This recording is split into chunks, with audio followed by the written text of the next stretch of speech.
Shalom shalom nshuti z'Imana, nanje uno munsi nkaba nifuje gushinga intahe. Ndi umumama yari amaze imyaka 5 yubatse. Muri iyo myaka 5 yose nta kibondo nari bwaronke. Muri iyo myaka 5 ntibyari byoroshe, wari urugendo rurerure, ariko nshima Imana yo yabanye nacu, nshima Imana yo yankomeje. Hanyuma muri iyo myaka 5 nagiye ndahura na byinshi. Nsubiye inyuma rero, muri iyo myaka 5 narabaye ngaho, ndaba ngaho ntazi ko mfise ikibazo c'amakiste ovarien. Ndabibamo turaba ngaho, umwaka umwe urahera, ugira kabiri urahera, ugira gatatu ndavuga no, c'est pas possible, il faut yuko umuntu amenya qu'est-ce qui se passe. Umwaka ugira kane niho natangiye rero kuja kwa muganga. Umwaka ugira gatatu naragiye kwa muganga, docteur arambwira ko atakibazo na kimwe. Umwaka rero ugira kane nabonye ko byanse, nyene ko byanse, ndavuga oya, niho natangura rero kuza ndaja kwa muganga, bararaba ibipimo byose. Niho docteur yambwira yuko mfise akabyimba kuri ovaire gauche. Hanyuma turabyakira n'umutware wanje, turabibamo, mbandanya nyine ngira ukwizera, nkaza ndasengana nakanguka. Mu nyuma rero niho rero natangura kubona amaraso adakama. Nshuti zanje, narabonye amaraso adahera, ndabibamo uko bukeye uko bwije, kwarukurira ugutakambira Imana. Ariko ibyo byose byari ibitero by'umugwanizi. Ariko imbere y'abantu nagaragara nk'umuntu afise akanyamuneza, nk'umuntu afise umunezero. Ariko ntaje mu rugo naragira agahinda, nkiyumvira ku mutware wanje, nkiyumvira ati none naje kumarira iki. Turabibamo, ndakomeza ndasenga. Niko rero mu kw'icumi muri 2021 numvirije intahe, ndumviriza hari abakize amadiyabeti, hariyo umwana yaragwaye sida, Imana iramukiza. Donc iyo intahe niyo novuga yuko yafashije rwose. Hanyuma ndakomeza ndaba ngaho, ndizera yuko Imana nanje izomfasha. Hari umurongo pasteur yasiguye, ni naho umurongo rero wankomeje, ndaba ngaho ndabibamwo, ndabyizera, ndavuga ni Imana uzonkiza nanje. Mu nyuma narakize, sinamenye umunsi ayo maraso yahagarariye, naje kwirotuva sanga narakize. Ndabaho. Hanyuma rero muri Decembre le 31 ndibuka, ndumva muri jewe ko muri 2020 nanje ko ngiye gutabagwa. Niho na telefone abagenzi banje bose ndababwira nti natwe uno mwaka tuzoheka. Bamwe bibaza yuko peut-être ari blague ari iki. Rero ndashimiye Imana, muri 2020 Imana irantabara, ndasama. None ubu ndibungenze vuba cane, ndakira umwana w'umuhungu. Hanyuma nashaka gukomeza abamama bose bifuza abana, nukuri nibizere, imbere y'Imana nta kidashoboka. Imana n'umuhanga akomeye, Imana irashoboye. Ni Imana itanga ubuzima hatari ubuzima, ni Imana ica inzira hatari inzira, ni Imana ikora ibikomeye, ni Imana yivuze byose bikunda, ni Imana idakangwa na karabaye. Ariko ni Imana iteturura, itera iteka, yuzuye ubuntu n'urukundo n'imbabazi. Urukundo rwayo ntaco tworugereranya. Nuko rero abumvise intahe yanje, Imana ibahezagire. Shalom.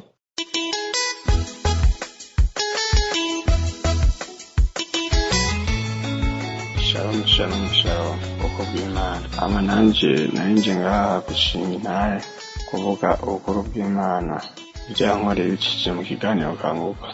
Jewe muri Kanguka nahokeye byinshi, nakiriye ingwara nyinshi, nahindukiye vyinshi, nahindutse mu buzima bwa misi yose, eka no mu mibereho yanje.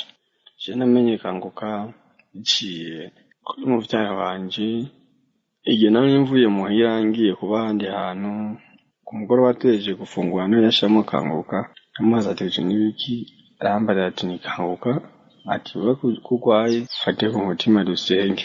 Uwo munsi twarasenze numva ndayikunze kabisa, ndamubwira ati nanje wahinduye iki?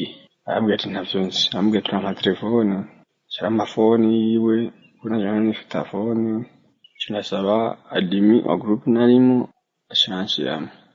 Simu ntawaje numviza Kanguka nari mfise ingwara esoma tifoide, nari mfise izindi ngwara aho atamisi 2-3 canke yahera ntagwaye. Nakunda kugwara cyane gose yego, ariko iyo numviza Kanguka haragera igihe fone ndayidandaga nari mfise shari igihe numviza Kanguka muga nyuma yaho nagwara esoma ku minsi nga ikanya ngo ati mana nukuri nkiheba yahera afatwa na tifoide ngo ati ibi nibiki, ariko ubu maze hafi amezi 5 tifoide atayisoma arashobora kugwara. Ndashima Imana ndayifashijwe na Kanguka mpinduye vyinshi. Kanguka yanyigishije gusenga, kaje sinasenga mw'ijoro ngiye kuryama, sinasenga mu gitondo sinasenga. Kanguka yanyigishije gutuma ntimwicaha hayajya mu ngero z'ubusambanyi iki kubesha ibiki, ariko narabihevye navyatumye ntimwicaha. Kandi Kanguka yatumye inyigisha yuko ibintu byose biba ku bugombe bw'Imana. Ubu nubwo umuntu rubanga ibintu akambwira ati vyahinduye, ntabwo bimpagarika umutima canke ngo ndiyumvire vyinshi. Ndavuga ati Imana niyizi igikwiye yego. Usinye Imana yavuze ati ikintu kibaye kwihangana. Vyinshi navugiye muri Kanguka, nukuri muri Kanguka Imana irahari yego. Naremesheje bose bakifata bizere Imana irahari, bizere kandi Imana izabakiza. Hajewe baravuga ngo Kanguka ngo ni ibintu by'ububeshi uriki n'ibiki, muga ndavuga ati jewe nubwo azoba umuntu w'umubeshi, jewe umbwijambo ikanshika ko nkahinduka ntibindaba, kuko navuga ico gihe jewe sengeye nkakira. Ibyo bandi baba bavuga birabasha, nanzi ko intahe zose bashinga atari ivy'ukuri, muga nanje ubwanje natanze ubuhamya nukuri. Muri Kanguka hari Imana, muri Kanguka hari vyinshi uhabohokera mu gihe ukurikirana Kanguka wa mbere gushika ku wa Mungu. Nukuri uramenya vyinshi utaruzi, nko kwa Mungu nubwo twasenga hariho ibintu vyinshi usanga utamenya, kubera hariho kwa Mungu ugena gushika kwa Mungu azi ko ikurima no kuvuga ubutumwa. Ako muri Kanguka hari inyigisho nyinshi zo mu mibereho yacu zituma duhindura ubuzima. Nukuri ndashimiye Kristo Imana uyitangira abantu atazi, uyitangira twese. Nukuri ndashimiye nawe mushyigikira. Imana ibahezagire. Shalom.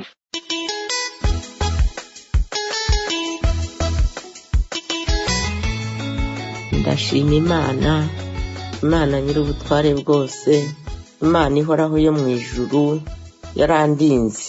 Ndashimira umuryango wa Kanguka udusengera ku manywa na nijoro. Nararwaye mu mwaka ushize, noneho ndwara indwara y'umuriro, mpinda umuriro ubwo corona yari itangiye, mpinda umuriro mwinshi. Ariko igihe cyarageze nkajya nsenga Imana. Bukeye Imana inyobora muri Kanguka. Nta muntu wambwiye ngo ninjye muri Kanguka, ni Imana yahanyoboye. Nari nsanzwe nzibona, hari umuntu wajyaga zinyoherereza nkazumva, ubundi nkazifuta ntazi ibyo ari byo. Noneho nza kuyoboka muri Kanguka, nkajya nsengana n'umuryango wa Kanguka, nkajya nsengana na Kristo Ndikumana. Igihe kiragera numva umuriro urashize, ndakomeza nkamererwa nabi mu bundi buzima bundi, numva mu gifu cyanjye hatameze neza. Nkajya nzamura amagazi, ndakomeza nsengera muri Kanguka, nkajya nzamura ibintu by'amagazi, nkajya ncira ibintu birenduka. None nabyo byarashize. Ndashima Imana muri uyu mwaka ko iby'umuriro byarashize, no mu gifu harakize, n'umugongo nari ndwaye umaze gukira, ubu ndi amahoro ndashima Imana. Imana ishimwe kandi Imana ihabwa icyubahiro kuko yaduhaye uburyo bwo kuvurwa, tukavurwa n'ikiganza cy'umwami wacu Yesu Kristo biciye kuri Kristo Ndikumana. Imana imuhemekeramo umwuka wo gusengera isi yose, akadusengera tugakira rwose. Imana ishimwe, Imana ihabwa icyubahiro. Nari mfite ibinini byinshi, imiti myinshi, naravuze ngo ntabwo wa miti we nzongera kukunywa, ndakuretse ibinini ndabireka. None ubu narakize, meze neza, ndagenda nkumva nkomeye, ya magazi yarakize, umugongo warakize, igifu cyarakize. Ubu ndashima Imana kandi nta miti nongeye kunywa. Nari ndwaye hypertension, none nayo yarakize. Ubu ndi hano nshima Imana kuko nta kinanira Imana. Nagiye numva amashimwe menshi, abantu bashima Imana, nanjye nzi ko nta kintu kinanira Imana, haba uburwayi haba iki. Imana ni umutabazi wacu, nta kinanira Imana. Nuko Imana ishimwe kandi Imana ihabwa icyubahiro muri byose. Niryo shimwe ryanjye nari mfite. Yesu aduhana umugisha. Amen.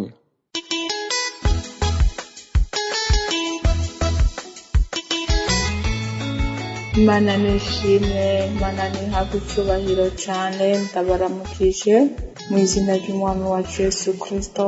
Hama nkaba nje gushimira Imana kugira neza kwayo, nje gushima Imana, nje gutanga intahe by'Imana yankoreye. Naragwaye, ngwara umutwe warumbabaje cyane, ngwara amaguru yarangya cyane, sinashobora kuduga ku maesikariye, ngwara ibizunguzungu, ngwara amatwi. Hanyuma barambwira ngo nde kwa muganga kuko jewe mfise ikibazo kuva nkura mu buto bwanje. Ngiye kwa muganga ntabwo navuga ngo bampaye ibinini, ahubwo nkibibona bica bimerera nabi, nkasanga sindanabiriye. Rero ndavuga ati nimurindire, cambandanya ngwara, ndaremba. Haragera umwanya bambwira ati basubiranyiriza indege, nca ndabandanya mfata akantu ndasenga, ndabwira Imana, Mana ndagomba ko nkora igitangaza unkize. Ndabandanya ndasenga. Hanyuma Imana nishimwe, ubu Imana akaba yarankijije, nkaba meze neza. Hari ikindi Imana yankoreye. Hariho igihe Imana ireka ibintu bikatubako kugira ngo irabe koko ko tugendera ubugombe bw'Imana, ko tugendera ya devise yakanguka. Yesu nashimwe cyane. Rero umukozi w'Imana aritanga ku bwacu, agaheba itiro, agaheba imyanya kubera twebwe. Imana ishimwe cyane. Rero nagiraniye ibibazo n'abakoresha ku kazi, maze kugiranira ibibazo nabo barambwira ati akazi karangiye, ugomba gutaha. Barampa imyanya yo kwitegura gutaha. Ca ndavyakira, ndashimira Imana, ati Imana ndagushima. Bene data, gutegura umunsi ni ibintu byiza cyane kuko iyo uteguye umunsi uba mu bwiza bw'Imana. Imana nishimwe cyane. Hanyuma maze kuvyakira nca ndabaho mbwira Imana, Mana ndudubiza amashimwe muri jewe kugira ngo nzibire ahantu hose Satani yoza guca ku bwanje. Ndashima Imana, shima Imana ko akazi karangiye, shima Imana ko hugaritse umuryango umwe, shima Imana ko umukundi muryango ugiye kuguruka. Imana nishimwe cyane. Imana nihabwa icyubahiro. Imana yacu ni nziza, Imana yacu igira neza ibihe byose. Hanyuma niho nafata umwanya ndasenga, nshima, ntegura urugendo kugira ngo nshobore kuzoshika i Burundi amahoro, kuko ntari mu Burundi. Imana nihabwa icyubahiro. Rero ndiko nsenga, nshima, ntegura urugendo. Umunsi umwe niho nafata kanguka, iyo kanguka ndayifataniriza intahe ndavyumviriza, hari ku murango, hanyuma ndasenga mbandanya nsenga, mbandanya ntegura urugendo. Uwo munsi hari mw'ijoro, hari 6:00 y'ijoro, ca ndafata umwanya wanje ndasenga kugira nishire mu kiganza c'Imana kugira ngo ndyame nduhuke. Ndiko ndasenga, haheze akanya ndiko ndasenga nza numva umuntu ariko aravuga, numva umuntu nca ndabanza ndahora gato. Mpoze numva ariko avugira muri telefone, ya telefone nca ndayitoye nza ndumviriza nsanga n'umuntu ariko arashinga intahe. Uwo muntu ariko arashinga intahe yari umuntu w'umupapa, sinzi ko ari umupapa nuko ari umusore, ariko ashinga intahe vy'Imana yamukoreye muri kanguka. Ariko arashinga intahe avuga ati ndamaze kumenya neza nubwo naba ndiko ndakora akazi kagahera ko ntidodomba, ahubwo nshima Imana ko umuryango umwe wugaritse uwundi wugurutse. Imana nishimwe cane. Iyo ntahe ndayumva ndayimara. Aravuga ati yaramenye neza kuba mu bugombe bw'Imana. Iyo ntahe ndayihejeje, amasengesho aratangura, nca ndasengana n'amasengesho. Ariko arasenga umukozi w'Imana, bene data, nca ndatangura ndavumesa. Mpejeje kuvumesa, nca numva nuzuye umunezero mwinshi, nuzura amashimwe, ndashima Imana, ndavuga ati Imana urakoze, ndashima Imana, ndavuga ati Imana urakoze, ndagushimiye, ndashima Imana, ndavuga kugira neza kw'Imana, ndavuga urukundo rwayo, ndavuga imbabazi zayo, ndavuga ubuntu bwayo. Imana nishimwe bene data, Imana nihabwe icubahiro. Ayo amasengesho arangiye narabandanije gusenga nshima. Yo Imana ishimwe. Ayo masengesho nayavuye Imana impaye ijambo. Iryo jambo Imana yampaye niho hahera iminsi 2. Hamaze guhera iminsi 2, jewe sinasubiye gusengera urugendo, ahubwo nagiye gusenga Imana nshima ko ngiye gusubira mu kazi. Imana ishimwe, nagiye gusenga Imana ko ngiye gusubira mu kazi, ko ngiye kubandanya akazi. Hariho umuntu mfita bakunda kuvugana n'umubosi wanje, bakavugana Icarabu. Ca ndamubwira ati mbwirira abakoresha wanje ubabwire uku nuku. Kwari ugukonfirma ivy'Imana yakoze. Imana ishimwe. Arandika ya message yanditse, ntiyigeze amwishura ijambo na rimwe. Atamwishuye nabayeho ndiko ndashima, mvuga ati Imana urakoze ko ngiye kubandanya akazi. Ndashima Imana bene data. Ubu uyimaze amezi 5 akwiye ndi mu kazi, narabandanije akazi, ubu akazi ndiko ndagakora. Mukozi w'Imana, wewe utuba hafi, iyo kankanyigishije gusenga, ikanyigisha gutegura umunsi, ikanyigisha kuba mu bugombe bw'Imana. Yo nukuri Imana ikumpera umugisha, Imana ikumpezagirire. Ndaryohewe, ndanezewe cyane. Abagifashe mubandanye mufata, mubandanye ntimucike intege, umuntu wese afise umwanya wiwe. Imana ibampezagire. Abantu mwese mwumvise iyi ntahe yanje, Imana ibahezagire cane. Shalom.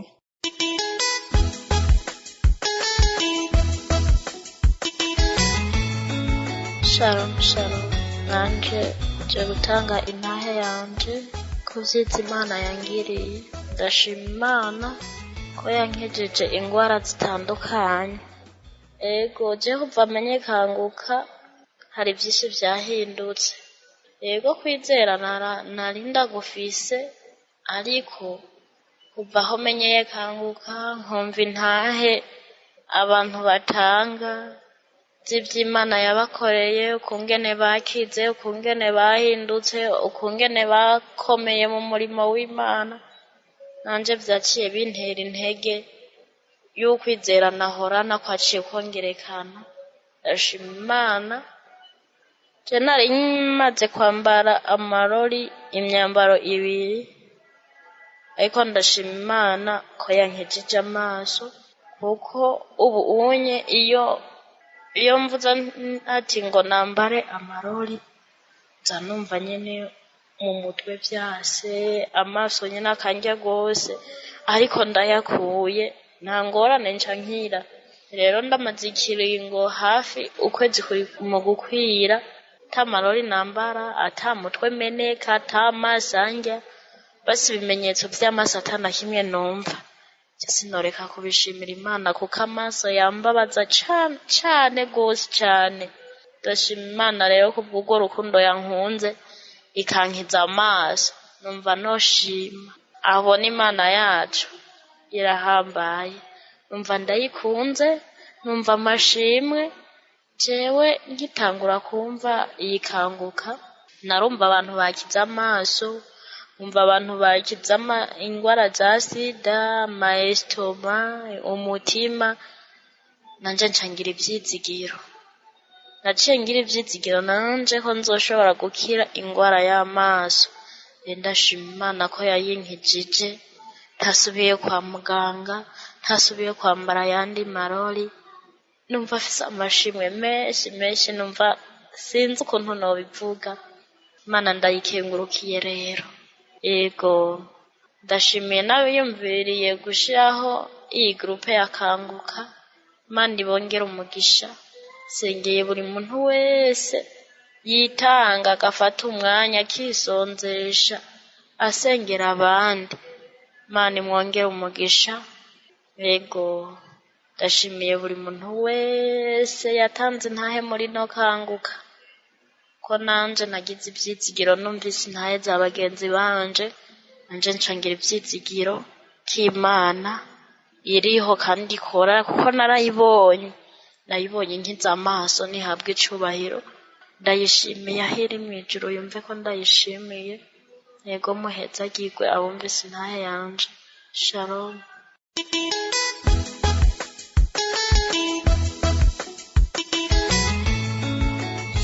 Shalom banwanyi bakanguka, ndabaramukije mu izina rya Yesu Kristo. Nari maze imyaka 3 ntabona imihango, ariko samedi iheze nsengana n'umukozi w'Imana. Umukozi w'Imana aravuga uti hari umuntu amaze igihe kinini atabona imihango, Imana igiye kumugirira neza, agiye gusubira kubona imihango. Ako kanya numvise ukuboko kw'Imana kunkoze ko munda, kurankura ko wamenga n'ibintu bariko baromorora munda. Ndababara cyane, ndababara. Umukozi w'Imana avuze ati ame. Ako kanya ijuri carimbwira ati umunsi wabibonye uzoce ushima Imana. Rero ndiko ndabivuga kuko n'ubu ndabirimwo, narabibonye. Rero ndashimiye Imana yuko yabivuze yuko ngiye kubona imihango, yabisohoje n'ukuri. Inyuma yaho kugira imihango ize, numvise ubushuhe bwinshi muri sexe, ubushuhe bwinshi bumwe ntovuga, gushika naho nshiraho agatambara kagaruka gashushe, kandi kari gakanye n'agashize mu mazi ya frigo. Rero bisigura yuko n'Imana yambohoye bene data, n'ukuri irakomeye cyane. Murazi umuntu w'umuvyeyi amaze igihe kingana uko kose atabona imihango, n'ibintu bitaba vyoroshe bavyeyi, kandi ku myaka mfise ndacyari umuntu akiri muto. Ariko rero kubw'ivyo Imana yumve ko nyihaye icubahiro, yumve ko nishimiye. Abagitegereje namwe, abadafise ivyiringiro vya kazoza, novuga uti mushishikare kwizera no gusengana n'umukozi w'Imana, bizogenda neza, Imana izobabohora. Rero data twese ari mw'ijuru yumve ko ndamushimiye. Abagitegereje namwe murindira, Imana ishoboye byose, Imana izobagirira neza, Imana ihabwe icubahiro. Shalom.